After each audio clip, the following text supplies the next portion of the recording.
Hello students, आज हम पढ़ने वाले हैं कंसेप्ट ऑफ अकाउंटिंग।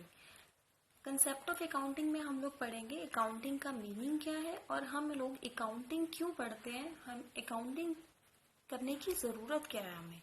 ठीक है, तो सबसे पहले एक सिंपल सी बात, जब हमें आपस में कोई भी बातचीत करनी होती है तो सबसे पहले बातचीत करने के लिए हमें क्या चाहिए होती है, एक लैंग्वेज। ठीक है, जिसके थ्रू हम आपस में कन्वर्सेशन कर सके। ठीक है, तो उसी तरह से अकाउंटिंग भी क्या है, बिजनेस की लैंग्वेज है। ठीक है, बिजनेस की एक लैंग्वेज है। बिजनेस जो भी बात करेगा, बिजनेस किसकी लैंग्वेज में बात करेगा, अकाउंटिंग की लैंग्वेज में। ठीक है, अब बिजनेस में क्या होते हैं, ट्रांजैक्शन या इवेंट्स होते हैं। तो बिजनेस सिर्फ उन्हीं ट्रांजैक्शन या इवेंट्स के बारे में बात करेगा जो कि फाइनेंशियल इन नेचर हो। ठीक है, फाइनेंशियल इन नेचर का मतलब कि जो फाइनेंस से रिलेटेड हो, जो मनी से रिलेटेड हो। ठीक है, जो चीजें मनी से रिलेटेड ना हो या फाइनेंस से रिलेटेड ना हो, उनके बारे में बिजनेस कभी बात नहीं करता। ठीक है, फॉर एग्जाम्पल, अभी मान लो आपका कोई एक बिजनेस है, आपके बिजनेस में क्या हुआ, कोई भी एक कस्टमर आया। ठीक है, वो कस्टमर आपके किसी एम्प्लॉय से लड़ पड़ा। ठीक है, तो कहने को तो ये एक इवेंट है, लेकिन क्या बिजनेस इस चीज को रिकॉर्ड करेगा कहीं पे भी? नहीं, उसको रिकॉर्ड की करने की जरूरत ही नहीं है, क्योंकि इसमें कोई भी फाइनेंस से रिलेटेड कोई ट्रांजेक्शन नहीं है। ठीक है, फाइनेंस से रिलेटेड बात क्या होगी, अगर सपोज वो उससे लड़ पड़ा और उसने कोई तोड़फोड़ कर दी। अब तोड़फोड़ कर दी तो बिजनेस के लिए क्या हो गया, कोई भी लॉस हो गया या कोई भी एक्सपेंस हो गया। ठीक है, तो अगर ऐसा कुछ हुआ तो उसको ये क्या करना पड़ेगा, रिकॉर्ड करना पड़ेगा। ठीक है, तो अकॉर्डिंग टू AICPA का मतलब American institute of certified public accounting. ठीक है, तो AICPA के अकॉर्डिंग अकाउंटिंग क्या है, कला है रिकॉर्ड करना। अभी रिकॉर्ड में क्या होता है कि हम डेट वाइज रिकॉर्ड करते हैं कि इस दिन को ये काम हुआ, इस दिन को ये काम हुआ, इस दिन को ये काम हुआ।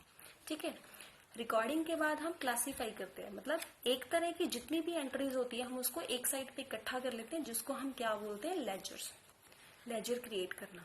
ठीक है, उसके बाद एंड समराइजिंग में हम करते हैं trading account and profit and loss account, ये हम बनाते हैं। ठीक है, ऑफ ट्रांजेक्शन्स को या इवेंट्स को, वही वाले जो फाइनेंशियल इन नेचर है। ठीक है, एंड इंटरप्रेटिंग में क्या होता है, हम सपोज किसी चीज की कोई रेशो बना लेते हैं। ठीक है, जिसे हमें इंटरप्रेट करना इजी हो जाता है, उसको बताना इजी हो जाता है कि इसके बदले में ये चीज उसके अकॉर्डिंग इतनी है। सपोज मैं परचेज और सेल की बात करूं। ठीक है, मैं बोलती हूँ जितना मैं परचेज करती हूँ सेल मेरी उससे आधी है। ठीक है, तो मतलब ये चीज मैं कब बोल सकती हूँ, अगर मैंने उनकी रेशो निकाली हो। तो इंटरप्रेट करना द रिजल्ट, किस चीज को, रिजल्ट को। अब रिजल्ट मैंने कैसे निकाला, परचेज और सेल की रेशो निकाल के। ठीक है, there all due to importance of accounting for business. ये चीज क्या है, बिजनेस की अकाउंटिंग या इम्पोर्टेंस पर्पज के लिए। ठीक है, तो नेक्स्ट है हमारे पास नीड ऑफ अकाउंटिंग, की हमें अकाउंटिंग करने की जरूरत क्या है।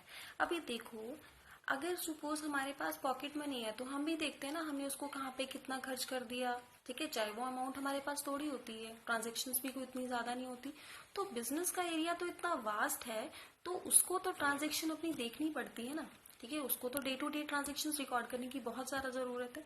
तो अकाउंटिंग में बेसिकली क्या क्या जरूरत होती है, हमने देखना है कि हमारे पास बिजनेस में टोटल प्रॉफिट कितना हुआ। ठीक है, लॉसेस कितने हुए, कहाँ पे हमने कितना एक्सपेंस कर दिया। ठीक है, कहाँ पे कहाँ से हमें बहुत ज्यादा इनकम हुई या कुछ अमाउंट की इनकम हुई। ठीक है, तो इनकम्स कहाँ कहाँ से हो रही है, हमारी टोटल टर्नओवर्स कितनी है, टर्नओवर्स को हम सेल्स बोल देते हैं कि हमारी सेल्स कितनी है। ठीक है, अगर आप कुछ भी परचेज कर रहे हो तो हमने आज तक कहाँ कहाँ से कितना कितना परचेज करा। तो ऐसे बहुत सारी रीजंस हैं जिसके लिए हमें अकाउंटिंग करने की जरूरत पड़ती है। ठीक है, अभी आप बोलोगे कि अकाउंटिंग करने के लिए हमें इतना सारा झमेला करने की क्या जरूरत है, हम तो वैसे भी लिख सकते हैं। ठीक है, अभी सपोज मैं आपकी पॉकेट मनी की बनाती हूँ। ठीक है, आपको कोई भी पॉकेट मनी मिल रही है, हम उसकी ट्रांजेक्शन्स रिकॉर्ड करते हैं। सपोज करो आपको 1 जनवरी को, ठीक है, आपको पॉकेट मनी मिली है, पॉकेट मनी आपने रिसीव करी। ठीक है, सपोज आपने 1000 रिसीव कर ली।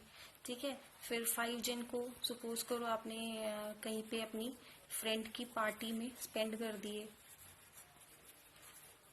ठीक है। सपोज करो आपने 200 रुपये वहां पे स्पेंड कर दिए, ठीक है। 7 जिनको आपने सपोज करो कि पेट्रोल डलवा लिया अपने किसी व्हीकल में, ठीक है, तो आपने 200 रुपये वहां पे खर्च कर दिए, ठीक है। तो ऐसे करके अलग अलग डेट्स को आपकी अलग अलग ट्रांजेक्शन हुई और एंड में आपके पास बैलेंस बचा, सपोज करो 300 रुपये आपके पास एंड में बच गए, ठीक है। फिर 1 फ़रवरी को आपको फिर से पॉकेट मनी रिसीव हुई, ठीक है, आपको फिर से पॉकेट मनी 1000 मिली, अब आपके पास टोटल 1300 रुपये हो गए। फिर आपने वही सारी ट्रांजेक्शन्स करी। तो हम इन चीजों को ऐसे भी तो रिकॉर्ड कर सकते हैं, तो फिर हमें इतना सारा कुछ करने की जरूरत क्या बनी। अभी देखो, आपने इसको अपने तरीके से रिकॉर्ड करा, ठीक है, आपके लिए हो सकता है ये सिंपलेस्ट वे हो, अभी किसी और ने भी तो कुछ रिकॉर्ड करा हो सकता है। जरूरी तो नहीं है कि हर चीज हर इंसान को समझ में आए, हो सकता है आपने इसको अपने तरीके से सॉल्व करा, अपने अपने तरीके से इसको रिकॉर्ड करा, लेकिन कोई इस बात को समझ ना पाए, ठीक है। तो जो अकाउंटिंग था, अकाउंटिंग में एक यूनिफॉर्मिटी लेके आने के लिए हमने अकाउंटिंग प्रोसेस चलाया, ठीक है। उसके लिए हम एक यूनिफॉर्म तरीके से अकाउंटिंग करते हैं, ठीक है, जिसको हम क्या बोल देते हैं, जो हम नॉर्मली यूज करते हैं डबल एंट्री सिस्टम में, ठीक है। तो अकाउंटिंग में सबसे पहले हमारे पास एक चीज आती है बुक कीपिंग, ठीक है। तो बुक कीपिंग का मतलब ही नाम से ही समझ में आ रहा है, बुक कीपिंग का मतलब होता है कि बुक्स को कीप करना, मतलब बुक्स में रिकॉर्ड करना, ठीक है। जो बुक कीपिंग है, ये सबसे पहले इसकी बुक पब्लिश हुई थी 1494 में, जिसके राइटर थे लुका पैक्यूली, ठीक है, जिसकी वजह से हम इनको बोलते हैं फादर ऑफ अकाउंटिंग, ठीक है। उसके बाद बहुत सारी अमेंडमेंट्स होती रही, बहुत सारी चेंजेस होती रही, ठीक है, लेकिन सबसे पहले इन्होंने इस चीज को पब्लिश करा था, तो इसकी वजह से हम इन्हें फादर ऑफ अकाउंटिंग बोलते हैं। This is all about concept of accounting, जिसमें हमने पढ़ा कि अकाउंटिंग का मीनिंग क्या है, हमें अकाउंटिंग करने की जरूरत क्यों पड़ी थी, ठीक है, और फादर ऑफ अकाउंटिंग किसे बोला जाता है। Thank you students.